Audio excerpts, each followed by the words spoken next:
आज के इस सेशन में केमिस्ट्री 11 टर्म 2 एग्जाम के हम क्वेश्चन नंबर 17 से आगे बढ़ रहे हैं। आइए देखा जाए 17 नंबर क्वेश्चन, जो कि समझने की दृष्टि से भी काफी इम्पोर्टेंट है।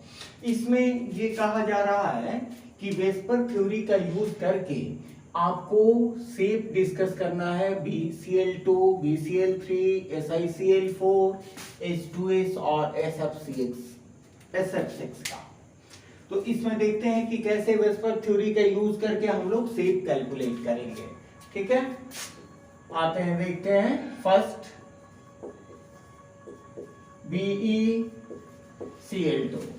BeCl2 में Be का इलेक्ट्रॉनिक कॉन्फ़िगरेशन, Be का एटॉमिक नंबर हो गया 4, electronic configuration 1s2, 2s2 and 2p0। Second orbit है तो इसमें 2s और 2p दोनों ऑर्बिटल होंगे, लेकिन ये अलग बात है कि 2p में इलेक्ट्रॉन की संख्या नहीं है। तो यहां ये ऐसा इंडिकेट कर रहा है कि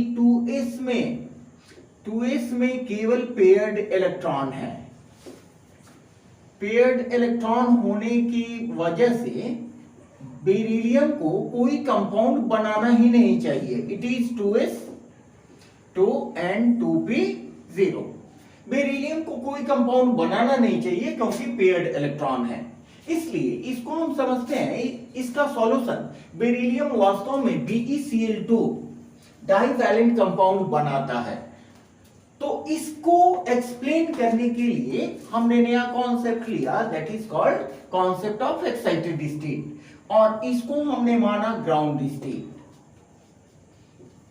it is the condition of ground state. Excited state में क्या होता है, 2s के एक इलेक्ट्रॉन मूव कर जाते हैं 2p लेवल में, और इस तरह बेरिलियम में total number of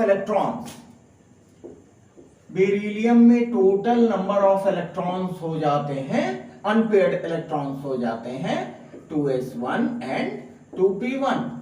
that means s में भी एक अनपेयर्ड इलेक्ट्रॉन हो गया और p में भी एक अनपेयर्ड इलेक्ट्रॉन हो गया। ठीक है, इसको हम बोलते हैं excited state of beryllium. Excited state of beryllium. अब बेरिलियम के पास दो अनपेयर्ड इलेक्ट्रॉन हैं। ये दोनों, एक s में और एक p में, दोनों आपस में मिक्सअप करते हैं और sp हाइब्रिडाइज होते हैं। sp hybridisation. इसके अलावा आप देखो कि कोई लोन पेयर इलेक्ट्रॉन नहीं है। तो अकॉर्डिंग टू वेस्पर थ्योरी, जब लोन पेयर इलेक्ट्रॉन नहीं है तो इसका स्ट्रक्चर होगा रेगुलर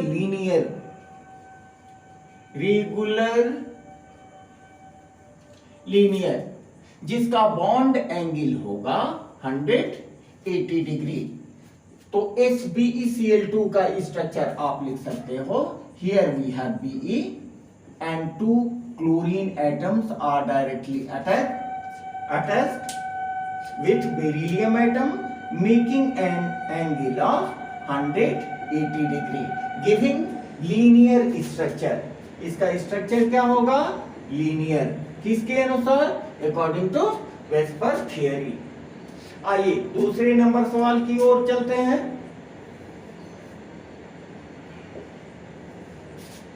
सेकेंड इज BCl3। इसके केस में boron is the central atom. तो बोरॉन का इलेक्ट्रॉनिक कॉन्फ़िगरेशन देखते हैं, 1s2, 2s2, 2p6, 2p1। यहां पर देखें कि 2s में पेयर्ड इलेक्ट्रॉन है, 2s में पेयर्ड इलेक्ट्रॉन है और 2p में only one electron is present. 2p में केवल एक इलेक्ट्रॉन है, जो इंडिकेट करता है कि बेरिलियम दूसरे एक एटम के साथ शेयरिंग करके मोनोवैलेंट कंपाउंड बनाना चाहिए, लाइक BCl कंपाउंड बनाना चाहिए। लेकिन यहां हमें एक्सप्लेन करना है BCl3 के फॉर्मेशन का। इसके लिए इस इलेक्ट्रॉनिक कॉन्फ़िगरेशन को पहले की तरह हम मान लेते हैं ground state. It is ground state of boron. अब एक्साइटेड स्टेट में BCl3 के फॉर्मेशन में क्या होता है, 2s के एक electron, it is 2s2 and 2p1। तो 2s का एक इलेक्ट्रॉन मूव कर जाता है 2p लेवल में, जिसके कारण बोरॉन में अनपेयर्ड इलेक्ट्रॉन की संख्या 3 हो जाती है। Here we have boron 1s2 2s1 2p2। तो यहां देखिए s में इलेक्ट्रॉन की संख्या 1 हो गई, जबकि p में अनपेयर्ड इलेक्ट्रॉन की संख्या 2 हो गई।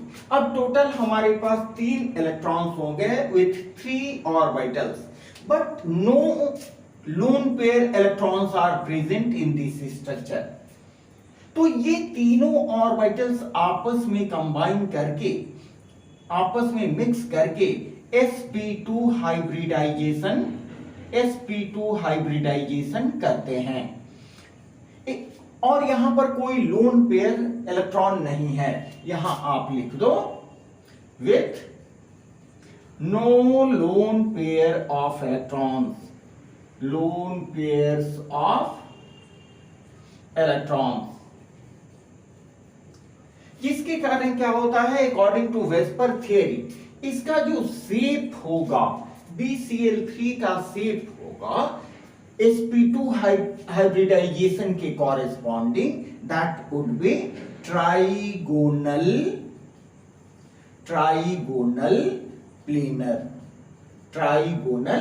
प्लेनर, जिसका बॉन्ड एंगल होता है 120 डिग्री, जिसका बॉन्ड एंगल होता है 120 डिग्री। और इस तरह से आप BCl3 का ट्राइगोनल स्ट्रक्चर कैसे बना सकते हैं, देखिए यहां पर आपका है B,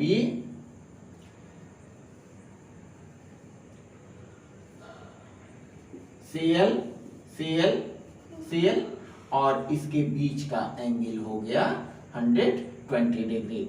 आप चाहो तो इसको मिला भी सकते हो। It is the structure of BeCl3 नहीं BCl3, ठीक है। It is trigonal planar structure. आइए देखते हैं SiCl4 का स्ट्रक्चर।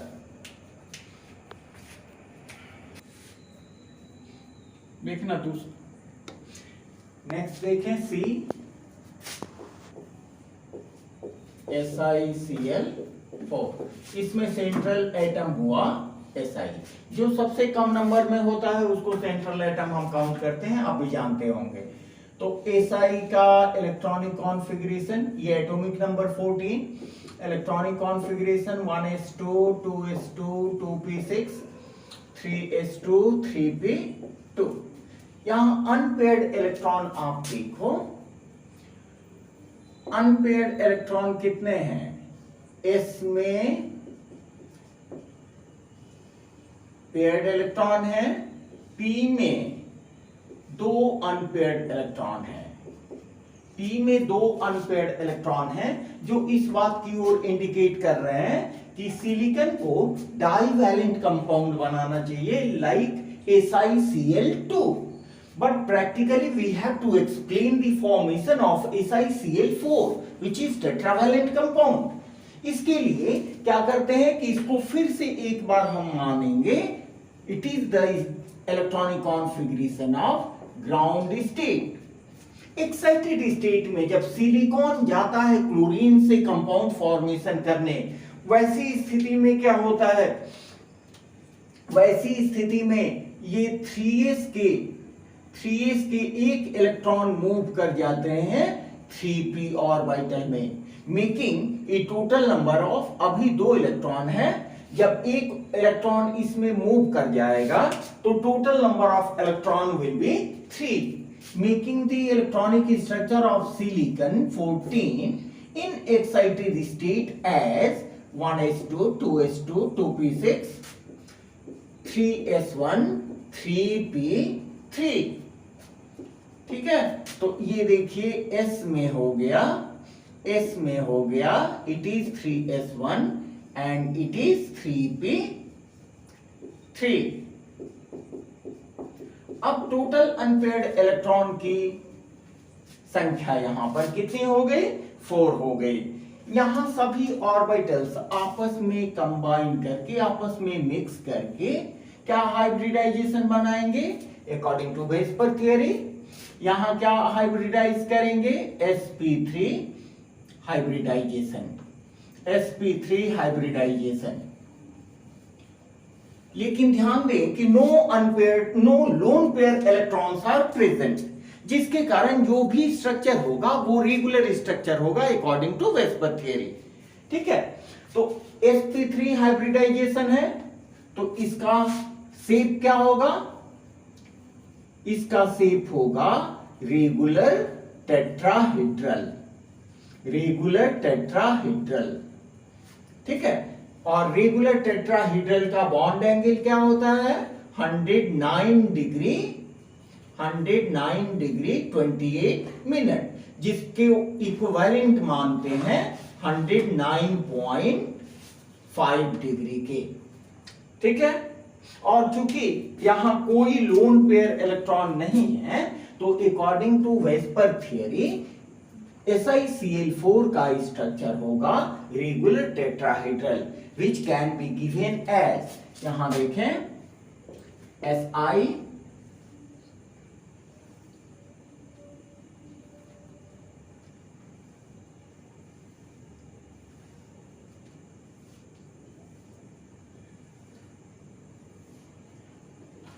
Cl और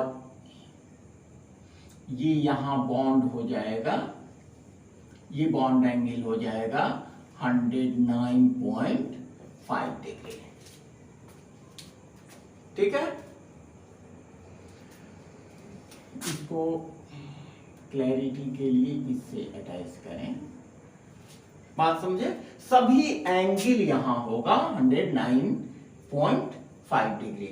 इसको आप सिंपली ऐसे भी लिख सकते हैं, SI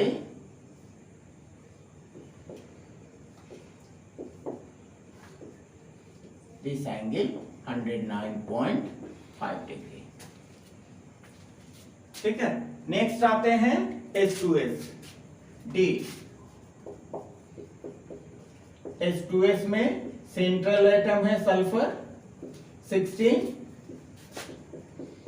1s2, 2s2, 2p6, 3s2, 3p4। यहां भी देखें कि सल्फर में 3s में 2 इलेक्ट्रॉन है which are in paired mode, जबकि p में 4 इलेक्ट्रॉन्स हैं, 1 2 3 4 इलेक्ट्रॉन्स हैं। देखिए अनपेयर्ड इलेक्ट्रॉन्स यहां 2 ही हैं, जो इंडिकेट कर रहे हैं कि सल्फर को डाइवैलेंट कंपाउंड बनाना चाहिए। लेकिन यहां पर देखें 2 lone pair electrons are also present, ये लोन पेयर इलेक्ट्रॉन्स हैं। तो यहां अवेलेबल ऑर्बिटल क्या कितने हैं? यहां ध्यान दें थोड़ा, टोटल अवेलेबल ऑर्बिटल्स हैं 4। देखिए जिसको ग्रीन से मैं लिख रहा हूं, टोटल अवेलेबल ऑर्बिटल्स हैं 4। ये आपस में मिक्स करके sp3 हाइब्रिडाइजेशन करते हैं, sp3 मिक्सिंग करते हैं। Hybridisation is simply mixing. sp3 mixing करेंगे तो इनका शेप क्या होना चाहिए? इनका शेप होना चाहिए रेगुलर टेट्राहेड्रल, रेगुलर टेट्राहेड्रल। ठीक है, विथ बॉन्ड एंगल 109.5 डिग्री, ये बॉन्ड एंगल होना चाहिए 109.5 5 डिग्री। लेकिन दो लोन पेयर इलेक्ट्रॉन के प्रेजेंस होने के कारण अकॉर्डिंग टू वेस्पर थियरी इनका शेप रेगुलर टेट्राहेड्रल नहीं होके, जिसमें बॉन्ड एंगल 109.5 डिग्री होना चाहिए, वो नहीं होके क्या होता है, लोन पेयर इलेक्ट्रॉन के बीच रिपल्सन होता है, जिसके कारण इसका बॉन्ड एंगल कॉम्प्रेस्ड हो जाता है, रिड्यूस्ड हो जाता है 92.1 डिग्री में। ठीक है, यहां लिख दें सिंस, चाहे ऐसे करें,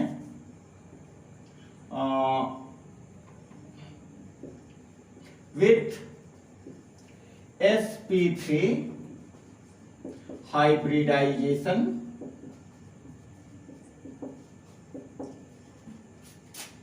H2S should have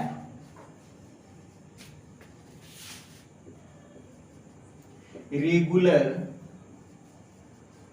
tetrahedral structure.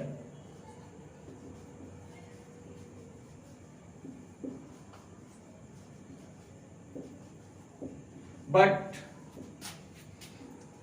due to presence of two lone pairs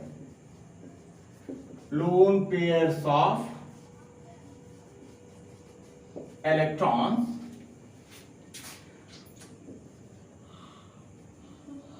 that is due to mutual repulsion according to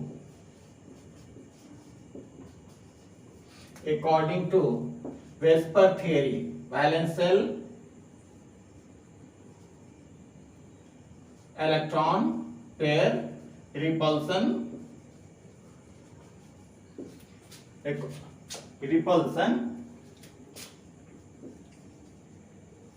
the bond angle reduces to 92.1 degree, giving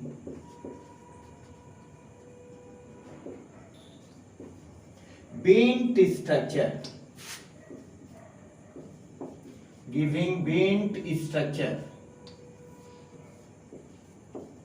to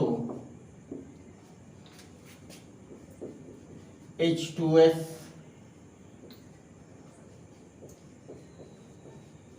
molecule. ठीक है, यहां देखिए H2S मॉलिक्यूल को, ये हो गए आपके sulphur, 2 ठो हाइड्रोजन, इस पर 2 ठो लोन पेयर। ठीक है, ये दोनों लोन पेयर एक दूसरे को रिपेल करते हैं, एक दूसरे को दूर ठेलते हैं, और ये लोन पेयर और बॉन्ड पेयर ये भी एक दूसरे को रिपेल करते हैं।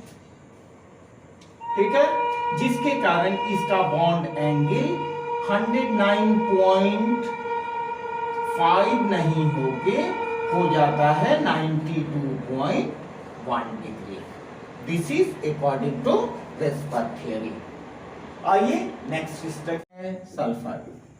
Sulphur 16, 1s2 2s2 2p6 3s2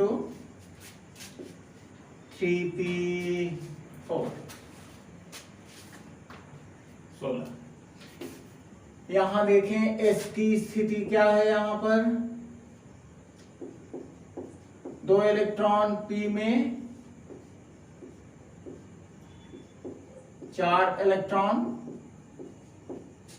ठीक है, लेकिन थर्ड ऑर्बिट है तो इसमें D भी होगा,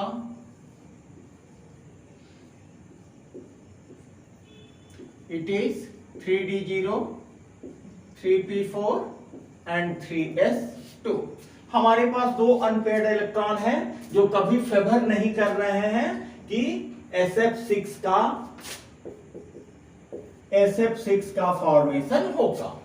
ठीक है, इसलिए इसको पहले की तरह हमने क्या माना, इस ground state, it is the situation of ground state. Excited state में क्या होगा, यहां देखिए डबल एक्साइटेशन होगा, इसका एक इलेक्ट्रॉन मूव कर जाएगा एक d ऑर्बिटल में और 3s का एक इलेक्ट्रॉन मूव कर जाएगा दूसरे d ऑर्बिटल में, making a total number of कितना 6 इलेक्ट्रॉन्स, 1 2 3 4 5 6। देखिए S16 1s2 2s2 2p6 3s1 3p3 and 3d2, जिसके स्ट्रक्चर को it is the condition of excited state. यहां आप लिख सकते हो ये 1 इलेक्ट्रॉन 3p में, 3 अनपेयर्ड इलेक्ट्रॉन्स एंड 3d में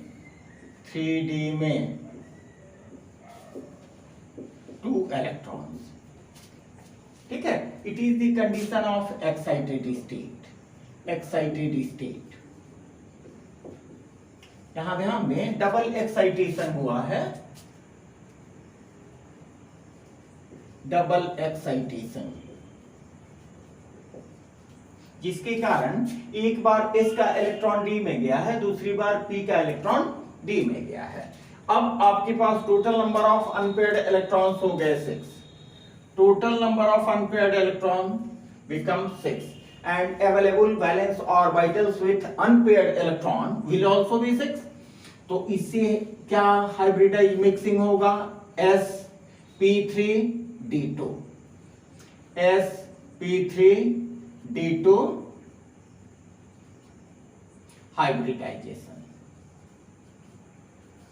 हाइब्रिडाइजेशन। लेकिन कोई लोन पेयर इलेक्ट्रॉन यहां प्रेजेंट नहीं है, इसलिए अकॉर्डिंग टू वेस्पर थियरी इसका शेप क्या होगा, इसका शेप हो जाएगा ऑक्टाहेड्रल शेप हो जाएगा। आप भी जानते हो कि ऑक्टाहेड्रल शेप में सभी angles, all angles is equal to 90 degree, 90 degree के होते हैं, जिसका शेप हम बना सकते हैं लाइक दिस। ये हो गया S,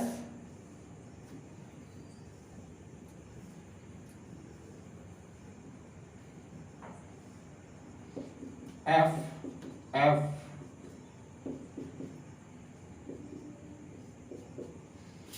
ठीक है, और इसके सभी angle, this is also 90 degree and this is also, ये प्लेन से ये भी 90 डिग्री होगा। ठीक है, and it is the situation of octahedral. समझे? ठीक है, रेस्ट सम्स के साथ मिलते हैं हम आपसे।